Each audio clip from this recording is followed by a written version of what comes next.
Okay, Canada, let's walk. So where I live in Canada, the age of majority is 18.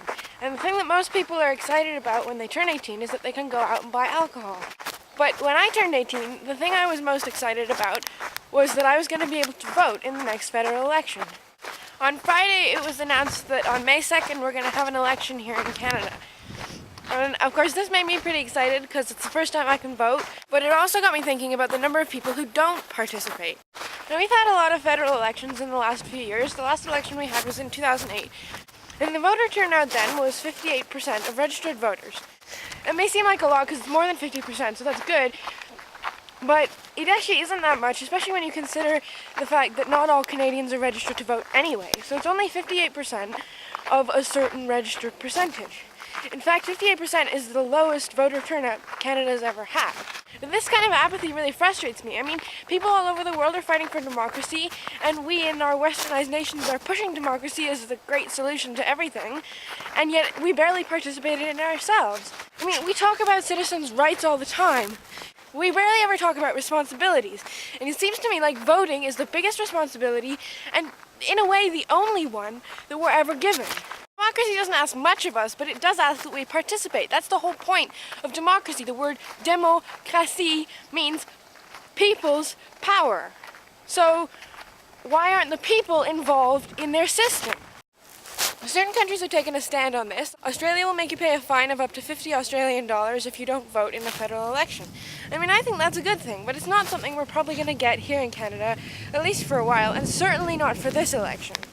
One thing that really frustrates me is that people often say, oh, I'm not voting because I don't believe the system, because the system doesn't work.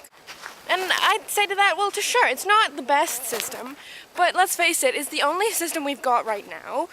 And I don't think there's any point complaining about a system that you're not going to take part in. Either you try and change the system, or you accept the system's failures and participate in it. I don't think you can boycott the system and then do nothing to change it. I think that's neglecting your responsibilities as a citizen of the country. And the other thing that really annoys me is when people say, oh, but one vote isn't going to make a difference, and so they don't vote because they think it doesn't count. Sure, one vote might not be a lot, but one vote is all you have. And the only way parties ever win elections is by lots and lots and lots of one votes. It's one vote, but one vote does count because ones add up. So yeah, maybe you think that none of the leaders that are standing are representing really your values, or none of them would be good for Prime Minister. Sure, that's fair enough, but that doesn't mean you can abstain from voting. Another one of your rights as a citizen of a democracy is to stand for election yourself. If you don't like any of the candidates in your riding, you're perfectly welcome to put yourself out there if you think you can do a better job.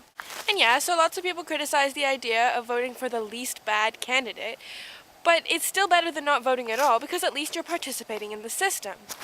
And so maybe you think politics is boring and won't affect you because you live your little life in your little house with your little job and your little school. And yeah, that's a valid point of view, except that it's not, because politics affects us all.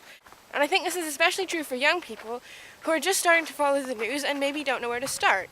I suggest you pick something you're passionate about, maybe it's LGBT rights or the environment or public transit, and find out what your government thinks about it. For instance, I'm really interested in public transit, so I like to look at the government's policies on public transportation and what they're doing to improve systems around the country.